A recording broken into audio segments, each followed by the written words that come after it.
Before we get started, I just want to take a minute to remind everybody how special each and every one of you is. You're a unique beauty, unlike any other, and I love you.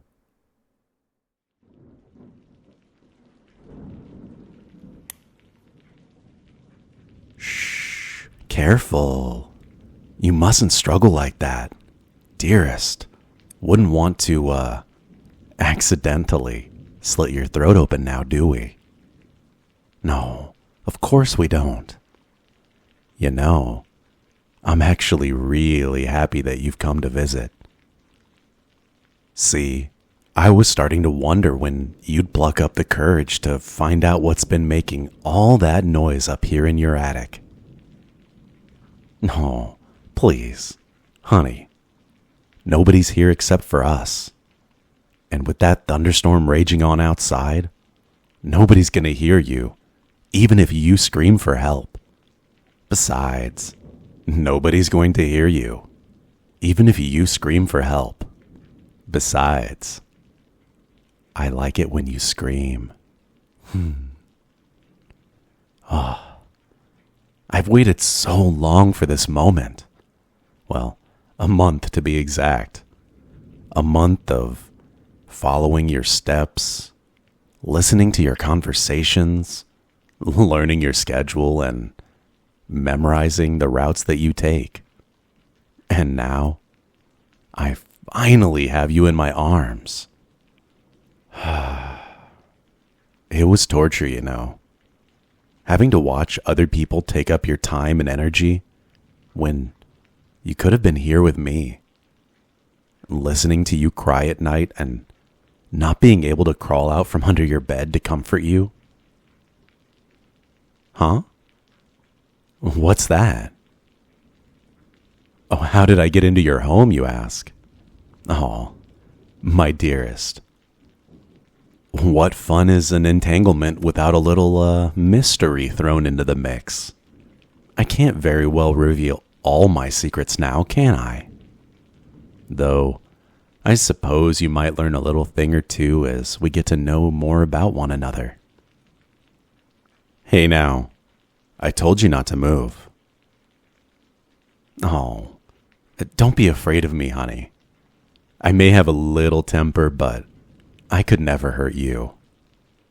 I wouldn't have to, if you behaved like I told you to. I do adore you. You know that? Since the moment I first laid eyes upon you, I knew that you and I were going to be something special. It's cliche and cheesy beyond belief, I know. But love has always been a little cliche anyways.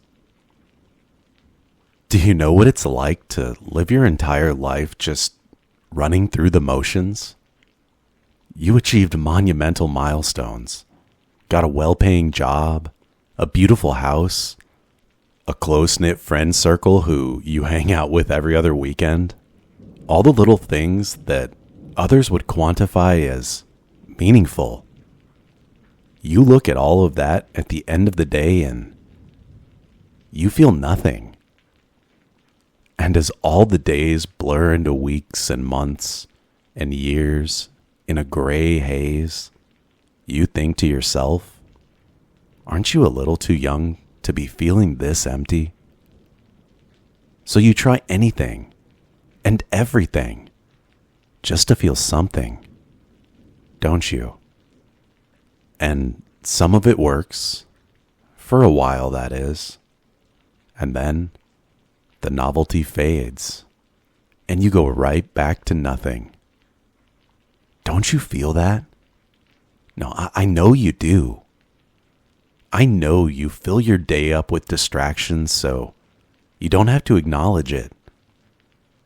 But I also know that some nights, those thoughts come to you as you lie down in bed, and you think, oh God, I'm gonna die alone. I'm never gonna be happy, am I? Shh. It's okay. I know how it feels. I know better than most, dearest. because I feel it too. I know what it's like to be surrounded by people and yet still feel so alone. I mean, that's why I'm here, you see? We're one of a kind, you and I. I knew the moment that we locked eyes that if there was anyone in this world that could see me, that could understand me, it was going to be you. I can see it. That same awful disease that clung to me haunts you too. As much as you try to hide it and pretend that everything is fine, I knew then and there that I couldn't simply let you go.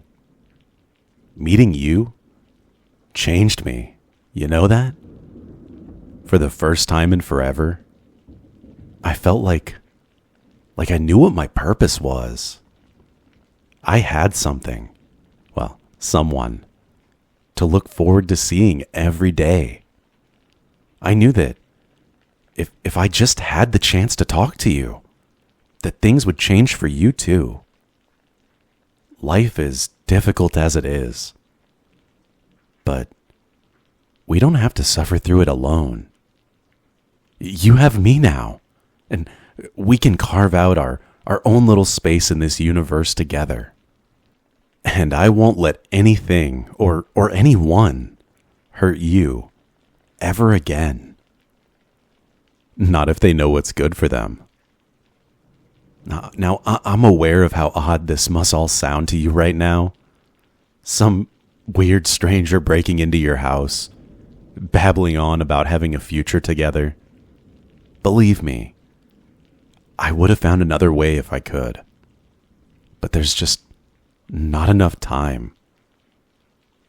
Never enough time.